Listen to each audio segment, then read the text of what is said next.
నమస్తే, welcome to Aadyam media. నేను మీ స్వర్ణ. ప్రస్తుతం మనతో పాటు ఉన్నారు సినీ క్రిటిక్ విజ్ఞాన్ గారు. హలో విజ్ఞాన్ గారు. చేసింది కొన్ని సినిమాలు అయినా క్రిష్ గారు చాలా మంచి సినిమాలు చేశారు అని ఒక మంచి పేరు ఉంది ఆయనకి. ఇప్పుడు ప్రభాస్కి ఒక పెద్ద హిట్ కావాలి, చిన్న హిట్ కూడా కాదు అది. సో ఈ టైంలో క్రిష్ ప్రభాస్కి కాస్త సపోర్ట్ చేస్తున్నారు, ఈ కథకు సంబంధించి కావచ్చు, క్యారెక్టర్కి సంబంధించి కావచ్చు, కొన్ని సజెషన్స్ ఇస్తున్నారు అంటూ వార్తలు వస్తున్నాయి. ఏం చెప్తారు? విషయం ఏంటంటే యాక్చువల్లీ శోభు యార్లగడ్డ వాళ్ళు ఉన్నారు కదా, ఆర్కా మీడియా వాళ్ళు, వీళ్ళకి ప్రభాస్తో ఇంకో సినిమా చేయాలని ఎప్పటి నుంచో అనుకున్నారు. ఈయన దొరకట్ల టైంకి. ఆది పురుష్ అని, సలార్ అని, ప్రాజెక్ట్ కే అని, మళ్ళీ మారుతి సినిమా డీలక్స్ లాడ్జ్ అని ఇవన్నీ ఉన్నాయి. ఆల్రెడీ రిలీజ్ అయిన మొన్నటి రాధేశ్యామ్ కానివ్వండి, ఇవన్నీ వ్యవహారాల్లో ప్రభాస్ లాంగ్ అయిపోయింది. సో వీళ్ళు ఎప్పటి నుంచో అనుకున్నారు ఒక సినిమా చేద్దామని. బట్ ఎట్టకేలకు ప్రభాస్ అనుకుంటే ఇవి కంప్లీట్ అయిన తర్వాత కంపల్సరీ మనం చేద్దాము అని అనుకున్నారు. వాళ్ళు కూడా మంచి, వాళ్ళ కోసం 5 ఏళ్ళు డేట్లు ఇచ్చిన ప్రభాస్ మళ్ళీ 5 ఏళ్ళు వదిలేశారు. ఇక మళ్ళీ 10 ఏళ్ళకి దొరకట్లా. అమ్మో ఈసారి దొరికితే మాత్రం గట్టిగా పట్టుకోవాలి అని చెప్పేసి అనుకొని వీళ్ళు ఒక మంచి స్క్రిప్ట్ అనుకుంటే ఫస్ట్ డైరెక్టర్ని లాక్ చేద్దాం. ప్రభాస్ ఓకే నేను చేస్తాను, డైరెక్టర్ లాక్ చేద్దాం. ఎవరిని బాగుంటుంది? ఇప్పుడు రాజమౌళి రేంజ్ వాళ్ళు మళ్ళీ తీయాలి అంటే ఎవరు ఉంటే బాగుంటుంది అనుకున్నారు. ప్రజెంట్ అట్లాంటి సబ్జెక్ట్స్లో డీల్ చేసే ఆయనలో క్రిష్ ఉన్నాడు.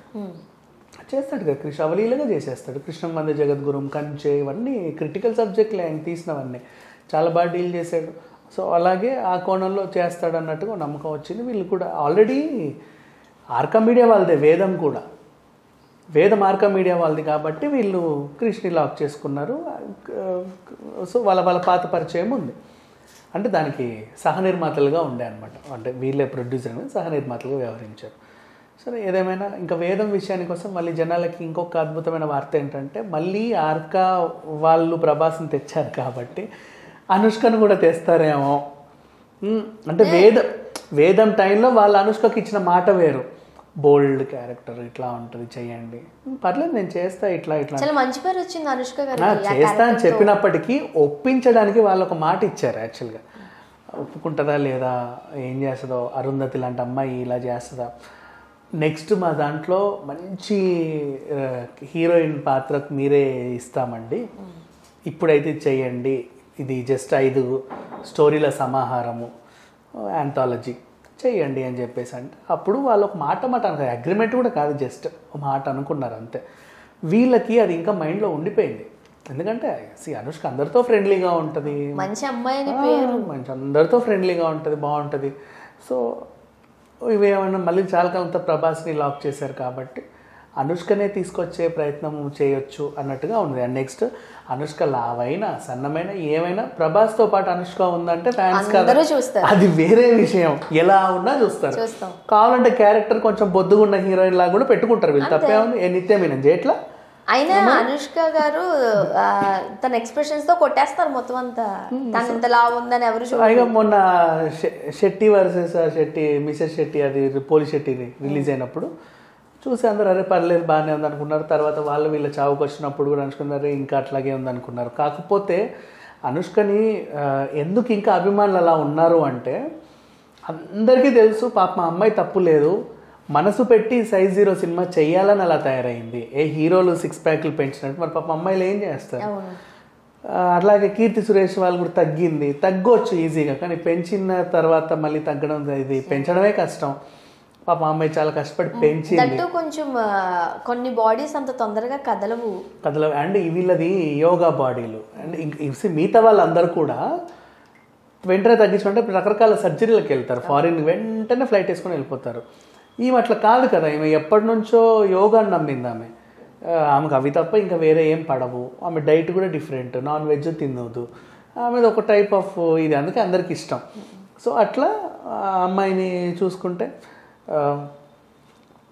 తనంతట తానే సెట్ అవుతుంది అనుకుంటాం. చాలామంది కూడా ఇప్పుడు అనుష్క ఎందుకు ఇంత గ్యాప్ ఇస్తుంది అంటే, శోభు యార్లగడ్డ గారు మాకు పెద్ద సినిమా చేయాలమ్మా, మేము మీతో చేయాలనుకుంటున్నాము, ప్లీజ్ నీ వల్లే మాకు బాహుబలి హిట్ అయింది, మాకు లక్కీ హీరోయిన్వి నువ్వు, నిన్ను మేము అట్లా ఎందుకు వదిలేసుకుంటాము, ఎప్పుడైనా నువ్వు ఎలా ఉన్నా సరే మాకు ఎప్పుడైనా సరే ఒక సినిమా చేయాలి. ఇప్పుడు మణిరత్నం ఐశ్వర్యని వదులుతున్నాడా? అదే కదా. శంకర్ వదిలాడా? వాళ్ళు ఎందుకు వదులుతారు? ఎప్పటి నుంచో 20 ఏళ్ళైనా వాళ్ళ హీరోయిన్లు అట్లా. సో ఇప్పుడు అదే ఇప్పుడు ఏఆర్ రెహమాన్ త్రిష కాంబినేషన్ అంటే 20 ఏళ్ల క్రితం నీ మనసు నాకు తెలుసు, అవును, తరుణ్తో ఏం రత్నం సినిమా. ఇప్పుడు మళ్ళీ త్రిషతో ఏఆర్ రెహమాన్ పాటలు అంటే చూడు, కొంతమంది వాళ్ళంత ఈజీగా వదలరు వాళ్ళ స్టార్స్ని. అట్లా ఆర్కా వాళ్ళు మాత్రం అనుష్కని ఎందుకు వదులుతారు? అండ్ అనుష్కనైనా సరే వదిలేయడానికి ఆమెకి ఏం లేదు, ఫేడ్ అవుట్ అని కాదు, స్టిల్ షీజ్ లైక్ ఏ హీరోయినే, ఇప్పుడు హీరోయినే, ఆ చార్మ్ ఎక్కడ ఏం తగ్గలేదు అసలు పోలా. సో ఆ రకంగా వీళ్ళు ఆమెని కావాలంటే హీరోయిన్ ఉన్న దాన్ని బట్టి కథలు రాస్తారేమో, కథలు మార్చుతారేమో. అవును, అవి కూడా మనం చూసాము. సో ఇప్పుడు ఆ రకంగా చూసుకుంటే ప్రభాస్ అనుష్క కాంబినేషన్లో ఇంకో సినిమా రావాలి అనేది ఫ్యాన్స్కి ఎప్పటి నుంచో ఉన్న కళ. సో ఆ కళ నిజం చేస్తూ ఆర్కా మీడియా వాళ్ళు ముందుకు వచ్చి దాన్ని డైరెక్టర్ క్రిష్కి ఆ బాధ్యత అప్పచెప్పారని చెప్పేసి, క్రిష్ బాగా తీస్తాడన్నాడు అని చెప్పేసి వార్తలు వస్తున్నాయి. అండ్ ఈ సినిమా కథ ఎలా ఉండబోతుంది, ఇది పీరియాడికల్ డ్రామానా లేకపోతే ఇంకేంటన్నా, లేకపోతే రాజమౌళి గారి దగ్గర నుంచి బాహుబలి 3ని తీసుకొచ్చి కొనసాగిస్తారా, చేయొచ్చు దాన్ని ఏమైనా, ఇట్లా ఉంటుందా అని చెప్పేసి చాలామంది కథనాలు పుట్టిస్తున్నారు. అండ్ ఇంకొంతమంది ఏమంటున్నారు అంటే పోనీ అదేంటిది బిల్లా లాగానన్నా ఇద్దరు హీరోయిన్లు పెట్టండి చేయండి, తప్పే ఉంది, మీకు ఇంకో గ్లామర్ హీరోయిన్ కావాలనుకుంటే ఇద్దరు హీరోయిన్లు పెట్టండి, ఎవడొద్దన్నాడు. సింగంలో కూడా అనుష్క ఉన్నా కూడా ఇంకో హీరోయిన్. సో అట్లా ఏ రకంగా చూసుకున్నా ఈ సినిమా మాత్రం నాకు తెలిసి ఇప్పట్లో అయితే ఉండదు. ఇప్పుడు ప్రాజెక్ట్కే 2 parts అని డౌట్లు వస్తున్నాయి. ఒక 2-3 సంవత్సరాల తర్వాత వచ్చే ప్రాజెక్ట్ లాగే ఉంది. సలార్ కూడా ఉంది, అదేదో డీలక్స్ లాడ్జ్ అది ఉంది, మారుతుంది భయపెట్టేసి. మేబీ ఒకవేళ ఆర్కా వాళ్ళు ఏమైనా రిక్వెస్ట్ చేస్తే ఈ మధ్యలో ఏమైనా డేట్స్ ఇచ్చినా ఇవ్వచ్చు. ఎందుకనంటే ఇంకొక 2-3 years తర్వాత అంటే మళ్ళీ అప్పటికి లెక్కలు మారిపోతాయి, రావచ్చు రాకపోవచ్చు, ఏం జరుగుతుందో తెలీదు, అలా ఉంటది. అండ్ క్రిష్ కూడా ఈ సబ్జెక్ట్ రెడీ చేసే పనిలో ఉన్నాడని చెప్పేసి ఒక వార్తలు అయితే వస్తున్నాయి. అండ్ ఇంకా దీనికి హీరోయిన్ ఇంకా హీరోయిన్స్ ఎవరైనా ఉన్నారా, కథ ఏంటి అనే డీటెయిల్స్ మాత్రం ఇప్పుడు బయటికి రాలా. అంటిల్ అండ్ అన్లెస్ వాళ్ళు చెప్పుకునేంత వరకు మనకు కూడా తెలియదు. ఇప్పుడు నాకు తెలిసి ఈ డీలక్స్ లాడ్జ్ కూడా హిట్ అవుతుందని అనుకుంటున్నాను, ఎందుకంటే ఇప్పుడు విరూపాక్ష హిట్ అయింది. సస్పెన్స్ థ్రిల్లర్స్ ఇప్పుడు దానికి ఉన్న ఎలిమెంట్ ఏంటంటే హారర్ సస్పెన్స్ థ్రిల్లర్ లాగా ఫీల్ అవ్వాలి, భయపడాలి అంటే హారరే దయ్యాలే ఉండాల్సిన అవసరం లా, ఎంగేజింగ్ సస్పెన్స్ ఉన్నా కూడా. విరూపాక్ష అదే కదా, అదేం దయ్యాలతో భయపెట్టలేదు, ఆ థ్రిల్లింగ్ తోనే భయపెట్టింది. కథ అంతా చంపేసుకుంటే మనకేం అర్థం కదా ఏం జరుగుతుందో, అమ్మో. సో